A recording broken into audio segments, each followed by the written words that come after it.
Magad the Vrendon agus a dahi, ta me fear vi dia vasachtan kara hochtam, tachtan chonacht, agus ta me brodo las achtan meja tataki and cha. I suppose I was down at the IIEA conference quite a number of years ago, and I was kind of half a guest speaker, but the real guest speaker was that man of words and letters from Trinity College, Enda Kenny. And I said to him before we emerged on the stage, I said, tell me, are you ever nervous before you speak like this? And he said, well, the first time it happened to me, when they pulled back the curtain, there I was, he said, faced with a wall of intelligence. And all I had to offer them were a few old poems. I feel somewhat the same way here. Oh, I have to say I feel at home as well, because I notice that Pat Cox has a kind of a red tie on him, and Rory Quinn has a green one, which reminds me of my fatherland in the West. I'll have you know as well that Minister Quinn and I go back quite a long way, because we competed ferociously in the Superstars competition for celebrities in 1979. Around that track out in UCD, and he was then fleet of foot and keen of eye, and his ponytail was down over his collar at the back. And when we went round for the second time on the steeplechase across the jump into the water, the voice from behind us was that of the triple All-Ireland winning captain of 1964, John Donlan, and he said, Jesus, Kenny, this is worse than the effing Grand National. So I'd like to say, Brendan, thank you for the invitation, and I appreciate the fact that everybody here wishes Garrett Fitzgerald the best. I've had some reports on an ongoing basis about his recovery, and I hope he makes it through what is a very difficult situation for him. I have a speech here which runs to about 45 minutes, and you've been through all the praiseworthy things of note from the Institute yourself. The referendums you've been involved in, the speakers that appear here, the depth of research, the pamphlets and the booklets, and the different treaties that you analysed, from Maastricht to Amsterdam to Nice and Lisbon, and all of the referenda. And you are to be absolutely complimented for that. And in its own way, what you've actually done is contribute to the informed opinion of a great number of Irish people, as distinct from others with respect to our colleagues in Europe who either don't have the interest or certainly not the flow of information about European issues when you ask them, because their governments perhaps treat these things and have to in a different way by parliamentary majority or whatever. But at least for our country, and I suppose for our trouble, at least we have an informed population by and large about issues that concern the European Union, and they're not afraid to express those whenever the time comes. I remember on the first Lisbon referendum, I was in a graveyard outside Louisburg. It was a graveyard in every respect, but there were 20 farmers in the corner of the graveyard as the remains were being lowered to their eternal rest. And their point of aggression was about the headage payments and the reduction in the reps payments that Europe was inflicting on the country. And when the priest emerged from doing his duties, his religious and ecclesiastical duties at the seeing off of the remains, he came over and joined the farmers, and he said, yes, he said, and they're trying to take away our soul as well. I'm one who is an eternal optimist, and I went home to my wife and I said, this is going to go down, and down it went. And I'd like to compliment the Institute for the remarkable performance that you and all your members and associates gave in dealing with the second referendum. Now, I think it's fair to say that from my perspective, I've been at a small number of heads of government meetings in the last number of months, last 2 months, I think it is. And before that, I'd been in attendance at the European People's Party meetings, of which I'm a vice president. And you get to know some of the leaders of the countries who are members of that political bloc. But believe you me, it's an entirely different prospect when you walk into the room and there are only the 27 heads of government there, and you are on your own. So make your way. And if it transpires that on the very first occasion, your casual acquaintance with the person across the table, who happens to be none other than Monsieur le Président from the Élysée Palace, and they decide to have a little, conversation about what we should do. So, we, in our Gaelic terms, tend to stand our ground as well. And in respect of corporation tax rate, there was going to be and will be no shift. So I said, well, Monsieur le Président, I understand very well what the argument is. And if you want to have a debate around this table about the transparency of this tax rate, I'm quite prepared to have it. Now, these things get reported in different ways. I know I have the esteemed editor of one of our foremost papers, if not the foremost paper here, and people report things in different ways. But I think it's important to be able to set down markers from small countries, because I did make the point that the people who sit around that table do not sit there as leaders of 80 million people, or 60 million people, or 20 million people, or 4 million people. They sit there as equals. And from that perspective, we understand the assurances that we have been given, that have been enshrined in declarations, that put into treaties, and people should understand that.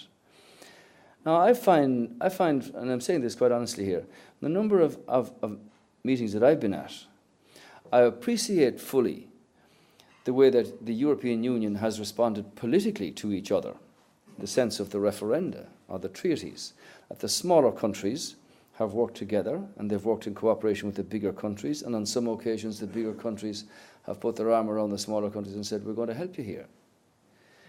The same flexibility is not being shown in respect of the economic circumstances that different countries find themselves in now. And clearly, national issues are impinging upon the perspective of European leaders about the European Union. In the next 20 years, it's perfectly obvious that from all projections, you're going to see the continued expansion of China and India and Japan and Russia because of its mineral wealth, of Brazil, of South Africa, of the United States. And Europe does not feature in that league unless it's made to feature in that league. And that requires a political perspective from the leadership of Europe that is not there at the moment. And that may emerge, I suppose, when elections in individual countries are dealt with and new perspectives come to light. But it also appears to me that the Union, politically, needs to be able to look at the global issues that are going to explode in the period ahead, be it in respect of devolving or deriving a clear immigration policy. If the population of Africa doubles in the next 20 years, as it will, if even 10% of those males decide to emigrate, no country in Europe can withstand that pressure.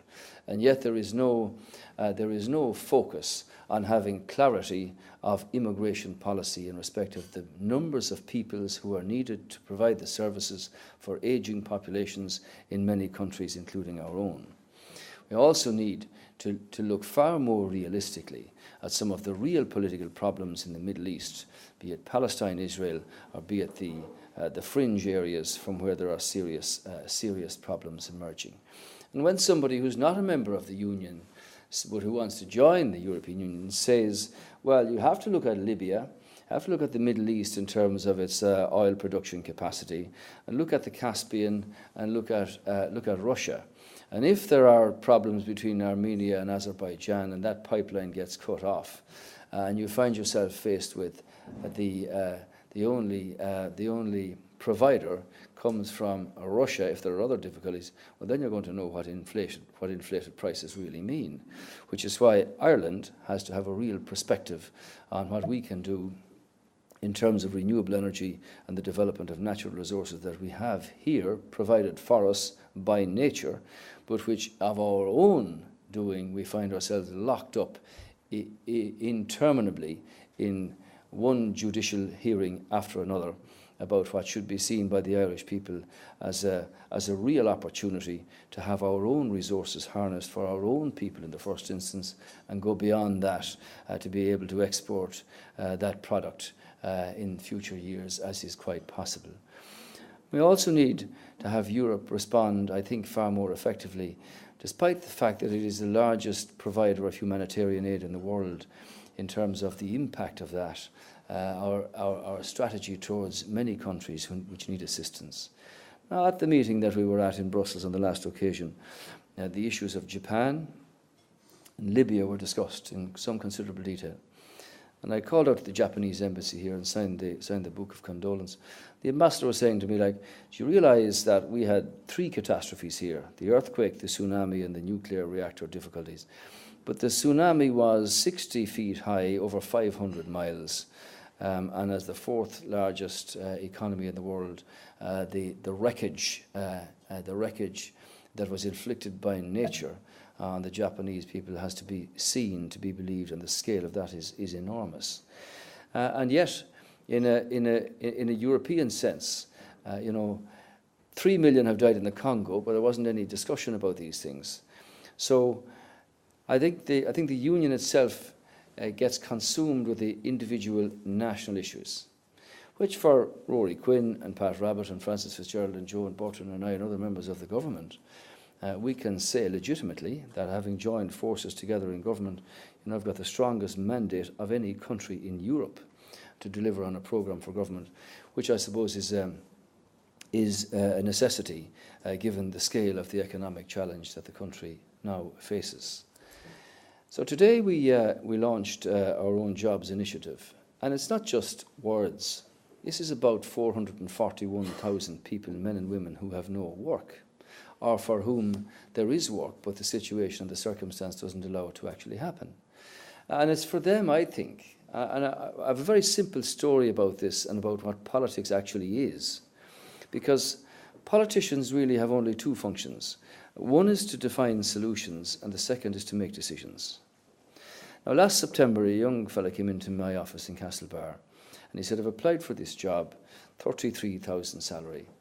Anyway, we coached him up and advised him as best we could, and between that and his own talent, he didn't get the job. The father and the mother and the sister came in to me about a month later, and I said, Paddy, what's wrong with you? I said, we only came back to say thanks. And I said, there's no need. No need to say thanks. It's okay. No, he said, you don't understand. I said, why? He said, last weekend in our house was like we had won the All-Ireland, because the young fella got his cheque, he had his money, he was able to buy his girlfriend a present or bring her out for a meal. He felt he had a real contribution to make. He'd get up in the morning, have the dignity of going to work and making a contribution to his community and his country. Now, good government is about providing that sort of impetus in hundreds of thousands of cases, in providing the circumstances where opportunities and careers and lifestyles and that kind of happiness in our Irish people can actually be provided. And for me, being part of Europe is an essential ingredient in that. I don't actually understand the mentality that says, if your economy is able to get up off its backside and stagger down the footpath, why we shouldn't be able to say, I'm going to take that burden off your shoulders and allow you to straighten up, pay your way and make your contribution. It's not that we're looking for any more money. We're not. We're looking for less money but greater flexibility. And that requires myself as the leader of the government and all the members of the government and every Irish person to rebuild the connections with these other peoples and other countries that are so important. I felt this in New York last Wednesday and Thursday in front of 1,500 people. It's quite easy to tap into that vein of enthusiasm and excitement again for this country to want to invest. And God knows, I suppose, the difficulty is to harness all the extent of goodwill that's out there around the world.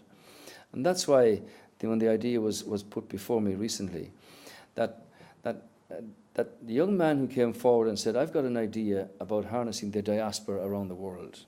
And his idea was that he would provide his money to have an internet receptor in a global sense for anybody, wherever they are, Tierra del Fuego or Lapland or Vancouver or Auckland. If they've got an interest in this country, in either making an initiative to provide a job or jobs that would last here for more than a year, that the finder or the initiator would be rewarded by the state in terms of some recognition of what they've done. The reality of that is that a mother in Ballinasloe can ring her son in Sao Paulo and say, you're working for Boeing, they employ 50,000. Could we not make some of those elements of turbines here in Loughrea or in Wicklow or wherever it might be? And if that's not on the IIEA radar, that we set up a desk to deal with that, and if jobs result from it, it's the reverse of Kennedy's thing, ask not what your country can do for you. You can do for your country, but country can respond. I think in a modern internet sense, it gives an absolute perfect way to tie in the entire diaspora, and God knows they're all over the world. So whether it's a session in a public house in Sydney, just off Circular Quay, or whether it's on Nob Hill in San Francisco, where young people get together, or those with experience, to say, I think we can do something for Ireland here. There are opportunities. And for me, coming where I come from, not indeed far from where Pat Rabbit came from, there's a pragmatism in Irish people that wants to deal with the scale of the problem that we have. And it's very simple. If you explain the scale of that problem, the nature of the problem, people will say, I want to contribute and I'll help, provided my contribution is recognised and that it's fair. And for me, in respect of Ireland's contribution to Europe, we're not afraid and very proud, actually, of the part that all Irish representatives have played in respect of building up this contribution over the years and what we've done. So I feel that the Institute of European Affairs here, in its 20 years, has contributed to that, Brendan, and that's very important. Now, you made a number of remarks that I think are very relevant. The occasion in the Dáil yesterday may not have been very edifying, but it was the first recognition of Schuman Day and the Schuman Declaration on the 9th of May, I think, in very many years. I want you to understand that I agreed with the Tánaiste that what we should do is keep the issue of European affairs very much alive on the table of government.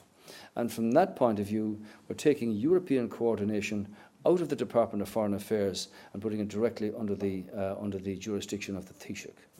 And that means that we appoint a second secretary to that department who will work with the Tánaiste in respect of the Economic Management Council, will work with me directly in respect of European issues and European affairs.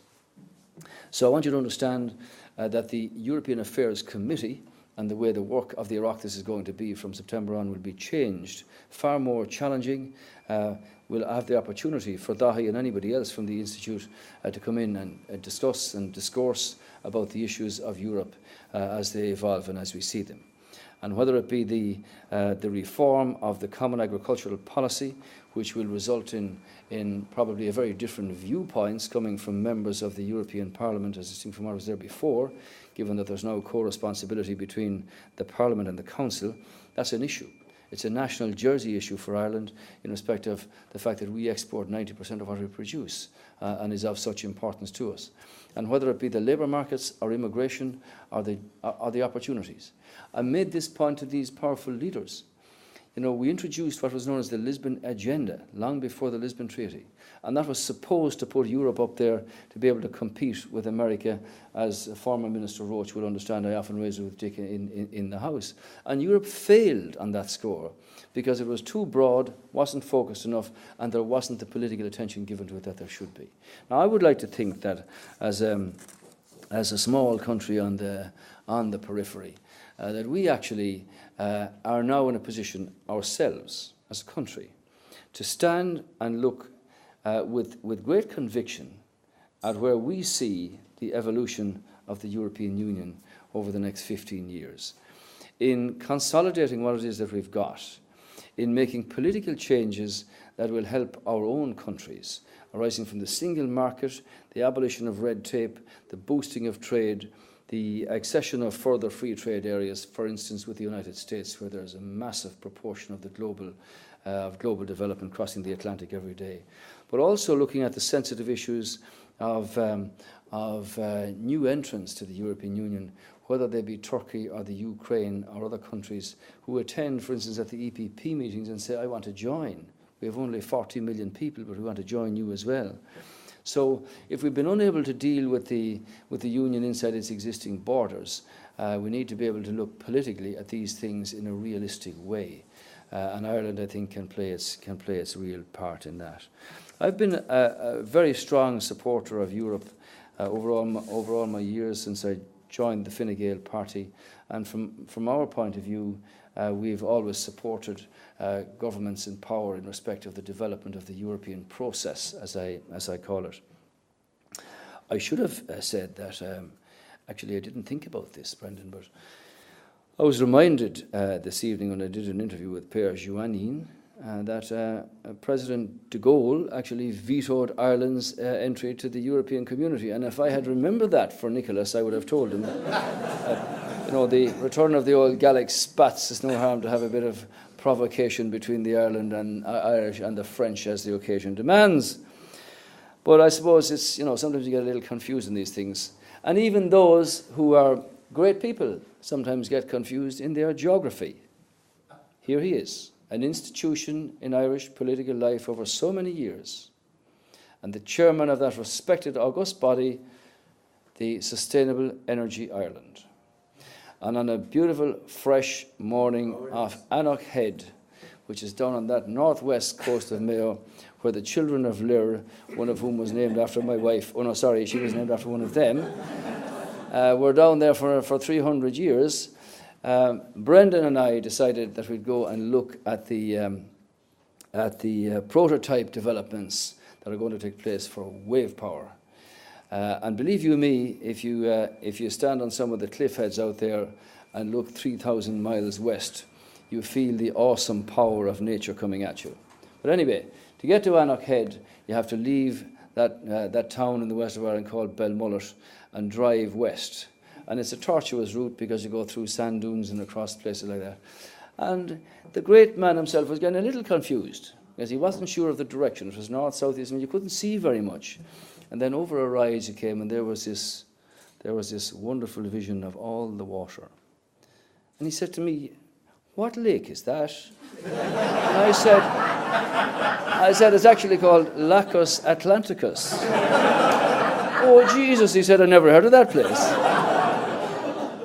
Until we went down and looked at all those prototypes, and hopefully, when Minister Rabbit gets his department really focusing on these things, there's enough power and energy coming in there that would lift the entire country out of its depression, or physically any way you like, if we could harness that. And I know that Joan Burton down there will then be able to remove most of these people on the live register and have them working. And Francis down here will see that when they're young and in youth affairs, they're going to have plenty challenge to do. It's a privilege, I must say, to be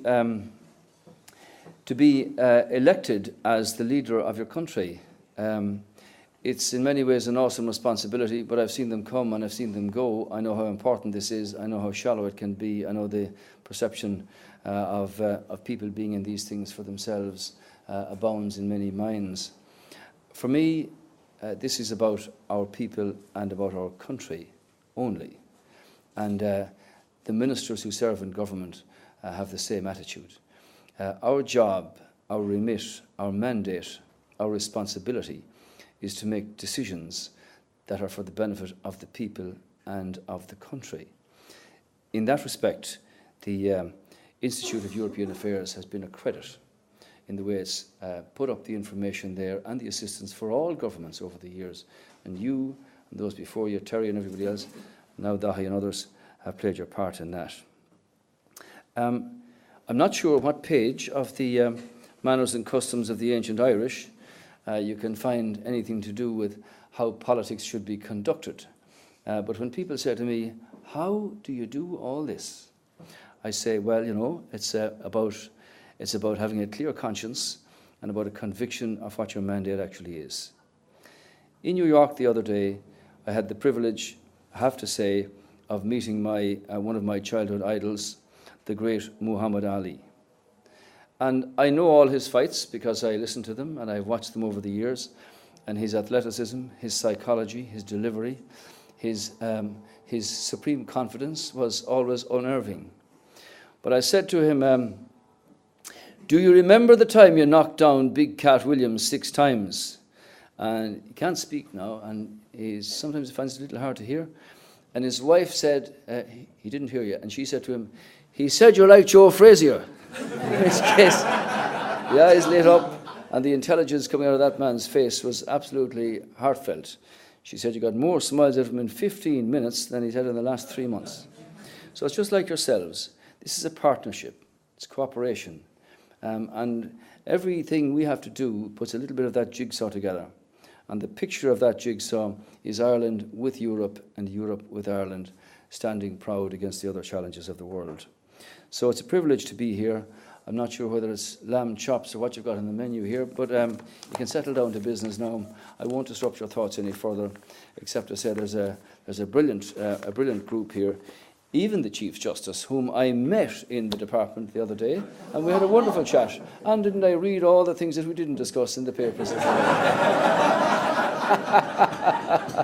So thank you all very much, and privileged to accept these wonderful books.